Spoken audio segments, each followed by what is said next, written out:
You know, we're going for $1 million in the launch day for 24 hours because it's never been done anything like it.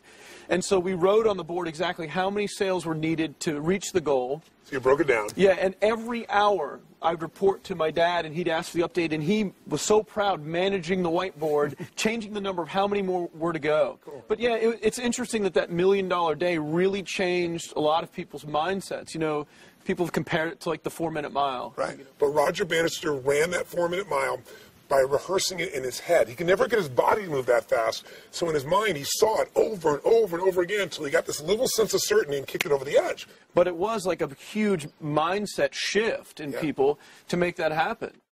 You knew exactly what you're going after. You had absolute certainty you're going to find a way to make it happen. Right. You envisioned it. A week before, and this is, anyone can look this up online, a week before the launch day, I registered the internet domain name milliondollarday.com. Wow. And Jeff was sharing some principles with me on building anticipation in marketing. You know, not just coming out with something for sale, building up to it. You know, it's just like the music industry. When they release an album, you know, they let you know months in advance, or a movie comes out. You know, so that happened. So I had that milestone of $100,000. And part of what drove you in each of these cases was one to set the standard higher. That's what all of you guys are doing. You like love stairs. each other. You go higher and higher steps. The potential's there for anybody. You got to get yourself to take action, and the right actions, and you'll get the result. But the problem is most people don't believe to start with. So, you know, the first thing I ask people is like, well, how much money do you want to make? Right. And the wrong answer that I get from people is, well, as much as possible. Yeah, as much as possible doesn't exist. That's right.